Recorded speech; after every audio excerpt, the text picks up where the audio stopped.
भारत और चीन के बीच लाइन ऑफ एक्चुअल कंट्रोल यानी एलएसी पर तनातनी जारी है। लेफ्टिनेंट जनरल स्तर की 3 बार की बातचीत में कोई हल नहीं निकल पाया। इस बीच शुक्रवार को रक्षा मंत्री राजनाथ सिंह लद्दाख का दौरा फिलहाल के लिए टल गया है। तो ताजा हालात क्या बन रहे हैं और दोनों देशों के बीच माहौल कितना गंभीर है, इसी पर चर्चा करने के लिए हमारे साथ जुड़ गए हैं हमारे वरिष्ठ सहयोगी नीरज बाजपेयी। नीरज जी, अभी स्थिति कैसी दिख रही है? क्योंकि 3 बार की मीटिंग में भी कोई आउटकम निकल कर नहीं आया है। अब जो दौरा था रक्षा मंत्री का वो भी टल गया है। तो फिलहाल जो ताजा हालात है वो क्या बनते हुए दिख रहे हैं? दिवाल, देखिए, ताज़ा हालात तो निश्चित तौर पे तनावपूर्ण है, इसमें कोई शक नहीं है। और 3 बार बड़ी बड़ी बैठकें हुई, कमांडर लेवल की 11-11 घंटे तक की बैठक हुई, लेकिन उसके बावजूद अगर दोनों पक्ष में सहमति नहीं बन पा रही है तो ये एक दिक्कत की बात है। चीन अपनी शर्तों पर पड़ा हुआ, वो पीछे हटने के लिए या अपने जो स्ट्रक्चर्स उसने बनाए थे उनको हटाने के लिए तैयार नहीं हो रहा है। तो ये एक इशूज़ है इसमें, जिसमें रिजॉल्व होने की संभावना बहुत क्षीण सी दिख रही है, क्योंकि इतनी लंबी बैठक चल चुकी हैं। हालांकि मैं यहाँ पे बताऊँ कि जब भी इस तरीके के स्ट्रेटजिक इश्यूज होते हैं तो लॉन्ग हॉल जाते हैं, यानी बहुत लंबे चलते हैं, 1-1, 2-2, 3-3 महीने तक चलते हैं। आपको डोकलाम याद होगा, वो भी काफ़ी लंबा चला था। तो इसलिए ये नहीं कहा जा सकता कि बिल्कुल ख़राब हो रहा है, लेकिन स्थिति डेफिनेटली तनावपूर्ण है, क्योंकि पूरी जो हमारी एलएसी है उस एलएसी में बहुत जो स्ट्रेटजिक पॉइंट्स है वहाँ पे मिरर डिप्लॉयमेंट है। मिरर डिप्लॉयमेंट का मतलब होता है कि दोनों साइड से बराबर के लोग आपको देखने को मिलेंगे। जितने सैनिक हमारी तरफ उधर, उतने ही उधर भी खड़े हैं। खासतौर पर जो अरुणाचल का इलाका है, जहाँ पे ज़्यादा मैदानी भाग है, वहाँ पे बहुत ज़्यादा डिप्लॉयमेंट है। रक्षा के जो हमारे पूरे अधिकारी हैं वो लगातार इस पे बैठकें कर रहे हैं, बातचीत कर रहे हैं, स्ट्रेटजी बना रहे हैं। हमारी तरफ से भी ट्रूप बहुत तैनात कर दिए गए हैं, एयरफोर्स लगातार वहाँ पे गश्त कर रही है। तो एक तरीके से आप ये कहिए कि स्थिति डेफिनेटली तनावपूर्ण है, क्योंकि बैठक में कुछ हो नहीं पा रहा है। और रक्षा मंत्री जी की जो बैठक थी, खबरें ये चल रही है कि शायद वो रद्द हो गई। कल उनको जाना था, उसमें आर्मी चीफ को भी जाना था। अभी औपचारिक तौर पे देखिए ऐलान होता है कि वो क्यों रद्द हुई या हुई भी कि नहीं हुई है, इस पर हम लोग नज़र बनाए हुए हैं। दूसरी तरफ भारत ने जो आर्थिक हमले तेज किए हैं, ये एक और बड़ा फ्लैश पॉइंट है जो शायद चीन को बहुत चुभ रहा होगा कि 59 ऐप बंद कर दिए गए। NHAI ने अनाउंसमेंट कर दिया कि वो कोई रोड प्रोजेक्ट में चाइनीज़ कंपनी को अलाउ नहीं करेंगे। SME सेक्टर में कोई चाइनीज़ कंपनी को अलाउ नहीं किया जाएगा। अब भारत के उद्योगपति भी इसमें शामिल हो गए हैं। जिंदल स्टील की तरफ से स्टेटमेंट आया कि वो 2 साल के अंदर अपना सारा कारोबार जो चीन के साथ होता है उसको रद्द कर देंगे। तो ये एक तरीके से आप कह सकते हैं कि जो भारत ने चौतरफा हमले किए हैं डिप्लोमेटिक, इकोनॉमिक और डिफेंस के, उससे चीन में खलबली तो मची है।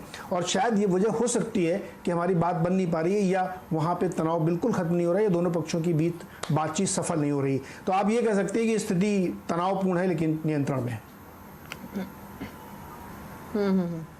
जी, शुक्रिया नीरज जी, ये समझाने के लिए। तो नियंत्रण में जरूर है सिचुएशन, लेकिन हाँ तनावपूर्ण बनी हुई है। लेफ्टिनेंट जनरल स्तर की जो बातचीत है 3 बार हुई है, जो उसमें अब तक कोई सोल्यूशन नहीं निकला है। हालांकि जो सेनाओं के बीच में कमांडर स्तर की जो बातचीत है वो अभी भी जारी है। लेकिन चीन के खिलाफ भारत के अभियान को अमेरिका, जर्मनी समेत दुनिया भर में सपोर्ट मिल रहा है। ऐसे में क्या चीन कोई सबक लेगा? आज आवाज अड्डा में हम इसी पर करेंगे बड़ी चर्चा, शाम 5:57 पर।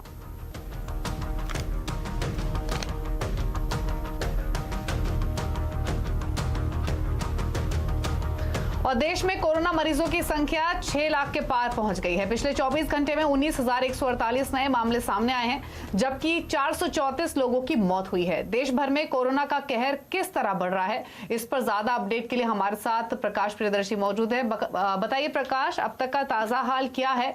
कोरोना से जुड़ा हुआ क्या स्थिति दिख रही है?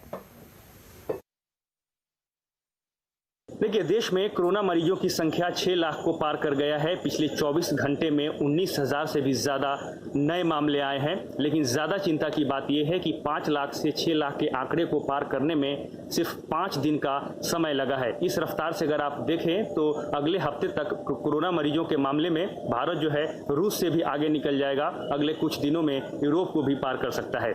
जहाँ तक कोरोना मरीजों के मौत का सवाल है तो पिछले 24 घंटे में करीब 434 मरीजों की जान गई है। लेकिन रिकवरी रेट की जहां तक बात है, इस फ्रंट पे एक अच्छी खबर है, इसमें थोड़ी तेजी आई है। ये बढ़कर 59.51% के लेवल पर पहुंच गया है। देश में कोरोना मरीजों के जो एक्टिव मामले हैं वो इस समय करीब 2,27,000 के करीब हैं, जबकि 3,60,000 जो कोरोना मरीज हैं वो पूरी तरीके से ठीक होकर अपने घर पहुंच गए हैं। अभी तक जो टेस्ट हुए हैं कोरोना टेस्ट वो करीब 90,56,000 के करीब हुए हैं और जो टेस्टिंग लैब्स है उसकी भी संख्या में बढ़ोतरी हुई है, वो बढ़कर 65 के करीब जो है वो पहुंच गई है। महाराष्ट्र और दिल्ली की हालत नाजुक बनी हुई है। जो मामले हैं उसमें लगातार तेजी आ रही है। लेकिन एक अच्छी बात दिल्ली के मामले में ये है कि दिल्ली सरकार ने आज पहला जो है प्लाज्मा बैंक की शुरुआत की है, जिसमें कोरोना के जो ठीक हुए मरीज हैं वो कॉल करके व्हाट्सएप के जरिए जो है अधिकारियों से संपर्क करके प्लाज्मा डोनेट कर सकते हैं और इसका इस्तेमाल जो है कोरोना के जो गंभीर मरीज हैं उनको ठीक करने में किया जाएगा।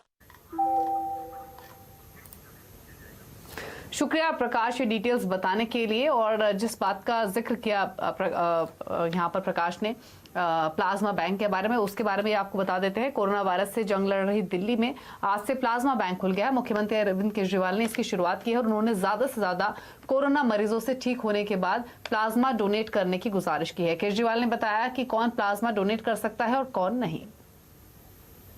ये प्लाज्मा बैंक तभी सफल होगा जब लोग आगे आके प्लाज्मा डोनेट करेंगे। इसकी एलिजिबिलिटी बड़ी सख्त है, कौन लोग प्लाज्मा दे सकते हैं। सबसे पहले तो आपको कोरोना हुआ होना चाहिए, बीमारी हुई हो, आप बीमारी से ठीक हो गए हों और आपको ठीक हुए कम से कम 14 दिन हो गए हों। आपकी उम्र 18 से 60 साल के बीच में होनी चाहिए। आपका वजन 50 किलो से कम नहीं होना चाहिए। और सुशांत सिंह राजपूत सुसाइड मामले में नया मोड़ आ गया है। सूत्रों के मुताबिक मुंबई पुलिस मामले में फिल्म निर्देशक संजय लीला भंसाली, यशराज फिल्म में कास्टिंग डायरेक्टर शानू शर्मा को पुलिस दोबारा पूछताछ के लिए बुला सकती है। कंगना रनौत और शेखर कपूर के बयान भी लिए जाएंगे। इसी खबर पर ज्यादा डिटेल्स के साथ हमारे साथ कविता थपलियाल जुड़ी हैं, साथ ही फिल्म समीक्षक मयंक शेखर भी हैं। कविता, पहले तो आप बताइए क्या नई डेवलपमेंट हुई है, क्योंकि सुशांत सिंह राजपूत की सुसाइड के बाद से ही ये रोज नई नई डेवलपमेंट सामने आई है, लेकिन ये एक बड़ा मोड़ है जिसमें पूछताछ अब संजय लीला भंसाली तक भी पहुंच गई है। बिल्कुल दीपाली, यहाँ पर जांच का जो दायरा है वो लगातार बढ़ रहा है। अब तक मैं आपको बता दूं कि जो जांच हो रही है पुलिस की तरफ से, मुंबई पुलिस की तरफ से जो पूछताछ हो रही है उसमें 28 लोगों से पूछताछ मुंबई पुलिस जो है वो कर चुकी है। जो एंगल्स यहाँ पर मुंबई पुलिस देखने की कोशिश कर रही है वो एक तो ये है कि किस तरह से प्रोफेशनल राइवलरी या प्रोफेशनल प्रेशर की वजह से सुशांत सिंह ने यहाँ पर सुसाइड किया है। ये कुछ एंगल्स हैं जो मुंबई पुलिस प्रोब कर रही है। लेकिन जो नया डेवलपमेंट है वो ये है कि डायरेक्टर संजय लीला भंसाली को भी नोटिस भेजा गया है पूछताछ के लिए। अब जहां तक सुशांत सिंह राजपूत की सुसाइड की बात है, उसके बाद एक एक करके कहानी रिवील हुई। हमें पता चला कि लगभग 6 महीने में उनके हाथों से कई सारी फिल्म चली गई, कम से कम 6-7 फिल्में थी उनके हाथ में जो चली गई हैं। अब इसमें अगर मैं आपको बताना चाहूँ तो संजय लीला भंसाली, आपको याद होगा उनकी एक फिल्म आई थी रामलीला, जिसमें उनकी पहली चॉइस थी सुशांत सिंह राजपूत, लेकिन उस वक्त वो यशराज के साथ काम कर रहे थे, उनकी फिल्मों में के पहले काम कर रहे थे, तो वो ये फिल्म नहीं कर पाए। उसके बाद बाजीराव मस्तानी भी उनकी एक फिल्म आई जिसमें भंसाली की पहली पसंद थे सुशांत सिंह राजपूत, और वहां पर भी ये हुआ कि क्योंकि सुशांत सिंह राजपूत पानी कर रहे थे शेखर कपूर के साथ, तो वो भंसाली की ये फिल्म नहीं कर पाए। अब शेखर कपूर को जो नोटिस भेजा गया है वो दरअसल पानी के लिए ही भेजा गया है, क्योंकि पानी में सुशांत सिंह और शेखर कपूर डायरेक्टर थे, वो एक्टर थे और काफी हद तक जो है फिल्म पर काम शुरू हो चुका था, वर्कशॉप शुरू हो गई थी, और अचानक से यशराज ने वो फिल्म शेल्फ कर दी। अब कई सारी रिपोर्ट्स में ये भी बात सामने आई है कि उस फिल्म के शेल्फ होने के पीछे ये था कि यशराज और सुशांत सिंह के राजपूत कुछ फिल्म्स को लेके अनबन हो गई। औरंगजेब उनको करने को कहा गया था यशराज की तरफ से, जो सुशांत सिंह ने नहीं की, और इसी के चलते जो है एक तरह से बाकी रीजंस भी थे यशराज की तरफ से, और उन्होंने पानी शेल्फ कर दी। ये एक बहुत बड़ा डिसअपॉइंटमेंट था, जो कि शेखर कपूर ने अपने कई सारे ट्वीट्स में भी एक तरह से बयान किया। उन्होंने लिखा अपने ट्वीट में कि ये दर्द कितना आपके लिए गहरा था हम सब जानते हैं, और इस सिलसिले में जो है सुशांत से शेखर कपूर से जो है पूछताछ होने वाली है। जहां तक कंगना रनौत की बात है, हम सब जानते हैं उनकी वीडियोस लगातार आ रही है जहां पर वो बॉलीवुड में प्रोफेशनल राइवलरी कहिए, नेपोटिज्म कहिए, किस तरह से एक्टर्स के हाथों से रोल चले जाते हैं, ये सब मामलों पे हमेशा से बोलती आई है। और सुशांत सिंह राजपूत की सुसाइड के बाद भी लगातार वो वीडियोस रिलीज करती आई है। स्पेशली उनकी जो स्टेटमेंट थी अभिषेक कपूर, जो कि सुशांत के डायरेक्टर थे काय पोछे में, और बाद में उन्होंने केदारनाथ में भी उनके साथ इलेक्ट किया था, तो उन्होंने भी कई सारी स्टेटमेंट दी जिसको हाईलाइट किया कंगना ने, और यही सारी बातें जो है दीपाली वो मुंबई पुलिस अब इस पर छानबीन करेगी, पूछताछ कर रही है उनसे। जी, मयंक शेखर भी हमारे साथ बने हुए हैं, उनसे भी पूछते हैं कि वो इस पूरी डेवलपमेंट को कैसे रीड करते हैं। मयंक जी, आपके व्यूज क्या रहेंगे? नई डेवलपमेंट हुई है, नया बोर्ड आया है जहां पर अब जो जांच का दायरा है वो काफी बढ़ चुका है। प्रोफेशनल राइवलरी की बात अभी कविता ने की, जो कि बार बार कंगना रनौत ने भी जिक्र किया है। आपसे समझना चाहेंगे, एक तो पूरी इस डेवलपमेंट को आप कैसे रीड करते हैं, दूसरा ये कि बॉलीवुड में जो प्रोफेशनल राइवलरी है वो कितनी गहरी होती है? देखिए, जहां तक इस पर्टिकुलर केस का सवाल है, इसमें कोई दो राय नहीं है कि बहुत अच्छी तरह से इस पे जांच होनी चाहिए, एक इन्वेस्टिगेशन होनी चाहिए। बहुत ही हाई प्रोफाइल केस है इन टर्म्स ऑफ जो इम्पैक्ट जो रहा इस पर्टिकुलर केस का लोगों पे, और एक जिज्ञासा बनी है, पब्लिक स्पेशली जानना चाहती है कि क्या किस मानसिक हालत में वो थे, और उस मानसिक हालत में पहुंचने के लिए कोई और जिम्मेदार है या नहीं है।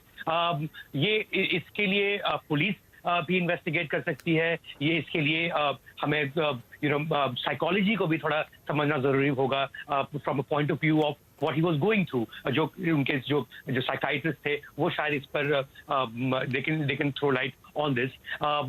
also from a point of view of COVID, I think ये भी जानना जरूरी है कि जो कोविड में जो सुसाइड रेट्स जो बढ़े हैं दुनिया भर में, बिकॉज आप अकेले रहते हैं, एक कमरे में सीमित रहते हैं, ओवर थिंक करते हैं, all those things also play very strong and vital point.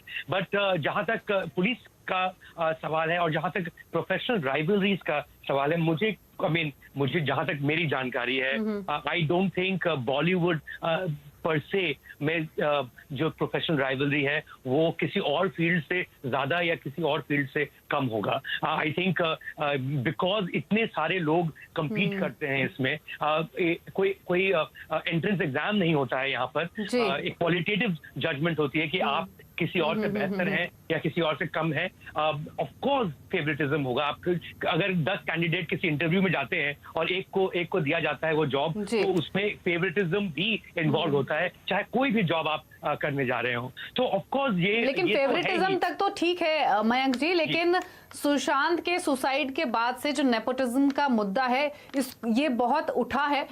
Nepotism और कैम्स किस तरीके से काम करते हैं, और क्या आपसे ये समझना चाहेंगे, क्या ये ऐसा होता है कि जो आउटसाइडर्स होते हैं या फिर जो नए लोग होते हैं उनको काफी गहरा स्ट्रगल करना पड़ता है? देखिए, अगर हम बॉलीवुड या फिल्म इंडस्ट्री या मेन स्ट्रीम फिल्म इंडस्ट्री की तुलना करें और क्रिएटिव इंडस्ट्रीज से, चाहे आप पब्लिशिंग फॉर इंस्टेंस अगर आप ले लें, या जो इंटेलेक्चुअल सर्किट होती है, सेमिनार सर्किट होती है, या लिटरेचर फेस्टिवल्स की जो सर्किट होती है, वहां पर जो ऑथर्स होते हैं उनकी किताबें तो बिकती भी नहीं है और वो वहां पर ज्ञान पीटते हैं, राइट? वहां पे मुझे लगता है नेपोटिज्म या फेवरेटिज्म ज्यादा होता है। आई थिंक फिल्म इंडस्ट्री में स्पेसिफिकली अगर आप देखें, then at the end of the day you are as good as your last big release.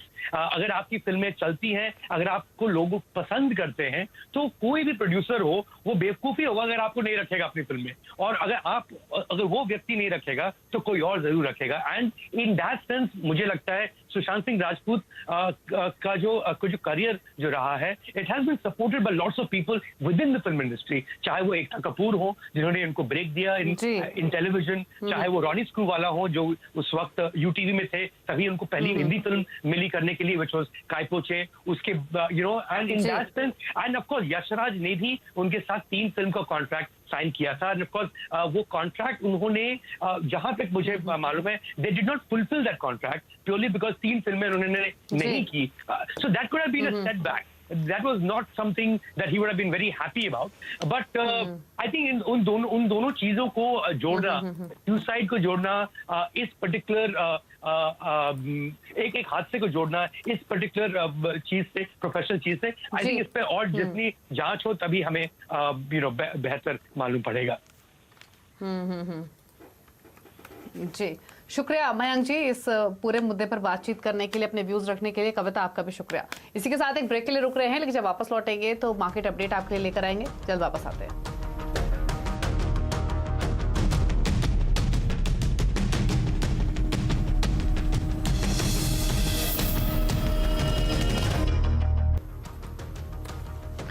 आप आप देख रहे हैं आवाज समाचार और बात करेंगे बाजार की। आज वीकली एक्सपायरी थी और निफ्टी मजबूती के साथ क्लोजिंग देने में कामयाब रहा और निफ्टी 10,550 के पार टिका है, जो करीब 4 महीनों का उच्चतम स्तर है। वहीं निफ्टी बैंक में भी ऊपरी स्तर पर दबाव दिखा, लेकिन इंडेक्स लाल निशान में फ्लैट बंद हुआ है। आज के सेशन का अपडेट देने के लिए सुमित मेहरोत्रा हमारे साथ मौजूद है। सुमित, क्या की हाईलाइट्स रही आज के सेशन के और कौन से वो सेक्टर्स है जहां पर सबसे ज्यादा एक्शन देखा गया? शुक्रिया दीपाली। देखिए, आज का जो सत्र था वो पूरा तेजी के नाम ही रह सकता है। शुरुआती कारोबार में एक बढ़त के साथ शुरुआत हुई और धीरे धीरे भारतीय बाजारों ने तेजी और पकड़ी। वीकली एक्सपायरी का दिन था तो ये मान के चलिए मार्केट में वोलेटिलिटी रहनी थी, लेकिन बहुत ज्यादा नहीं हुआ उतार चढ़ाव। एक तरफा सही मूव आता हुआ दिखाई पड़ा। पूरी तेजी को लीड किया आईटी ने या फिर ऑटो ने, कैपिटल गुड्स स्पेस ने, कंज्यूमर ड्यूरेबल में जहां पर कुछ हद तक बाइंग आई। कैपिटल गुड्स को छोड़ दिया, कंज्यूमर ड्यूरेबल स्पेस में बाइंग आते हुए दिखाई पड़ी। बैंकिंग को छोड़ के बाकी सभी सेक्टर्स पर आज खरीदारी रही और मिड कैप स्मॉल कैप सब में ही आज के सत्र में एक अच्छा उछाल आता हुआ दिखाई पड़ा। इसके अलावा आईटी आज क्लियर कट विनर था, ऑटो क्लियर कट विनर था। ऑटो के रादर दोनों दिग्गज, चाहे आप हीरो मोटोकॉर्प देख ले एम&एम, दोनों निफ्टी के टॉप गेनर बनते हुए दिखाई पड़े। कुछ शेयरों की बात करें तो हीरो मोटोकॉर्प और एम&एम के अलावा टाइटन सिप्ला में भी एक अच्छी खरीदारी आज के सत्र में आते हुए दिखाई पड़ी। इसके अलावा लूजर्स के तौर पर axis bank, UPL, Vedanta, HUL, ये कुछ ऐसे नाम थे जहां पर आज के सत्र में प्रेशर आता हुआ दिखाई पड़ा। मिड कैप गेनर को लीड कर रहा था टाटा पावर। आज बोर्ड मीटिंग थी, उसके साथ ही यहाँ पर एक अच्छी तेजी आई। नाल्को, एम&एम फाइनेंशियल में भी खरीदारी देखने को मिली। मिड कैप लूजर में सीईएससी, आइडिया, केनरा बैंक और रैमको सीमेंट के अंदर कुछ दबाव आता हुआ दिखाई पड़ा। इसके अलावा एफ&ओ गेनर्स में टाटा पावर, मदरसन, इक्विटास और एम&एम फाइनेंशियल, ये कुछ ऐसे नाम जहां पर आज के सत्र में खरीदारी आते हुए दिखाई पड़ी।